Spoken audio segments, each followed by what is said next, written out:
our country was founded on a then radical premise that we are all imbued with God-given rights, that they're not bestowed upon us from a king or granted to us by a governor or anything. They come from God.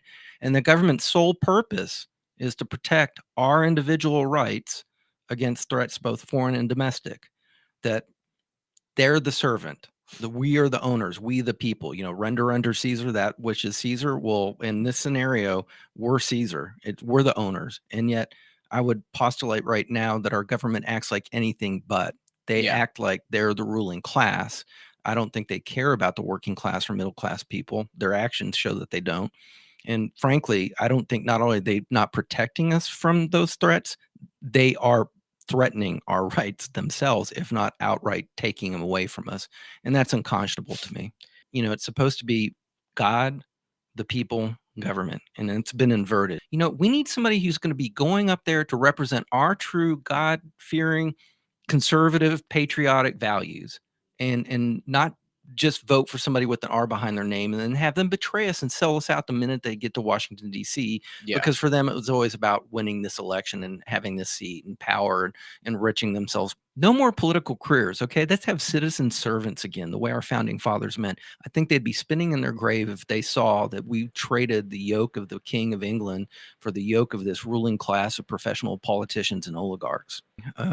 What I would say, like I said, I never aspired to hold a public office.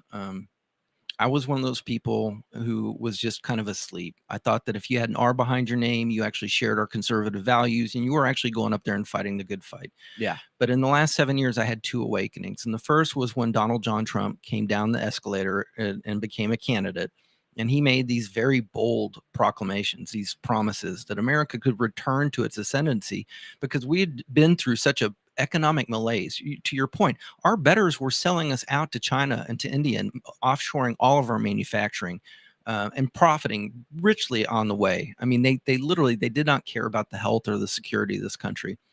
And so when he said that he could build this country back up, that he could redo trade negotiations that were, unjustly against us, that he could project strength around the world and help with peace, that he could get this economic engine to really flourish again, in particular for working class and middle class wages. In fact, I thought, well, this is going to be interesting because he's the outsider and he's the proverbial bull in the china shop. And then lo and behold, he did it. But the funny thing about it was, and what really kind of pierced through to me was he unmasked the whole system. And all of a sudden you realize the system has been rigged against the average American citizen for so long. And you talk about the establishment type and the problems that we have in the Republican Party. And it caused me to reflect. And I thought, these people who I looked up to, who I voted for, who I sent money to, George W. Bush, the Mitt Romneys, the John McCain's, they actually were part of this uniparty. I mean, they were controlled opposition. They were still profiting on the demise of the country. I mean, this country is truly hanging by a thread. And that moment struck me fully in the face. And that's when I started praying and I said, God, what can I do? How do I bring glory to you? How do I serve my brothers and sisters and love them like love my neighbors like I love myself?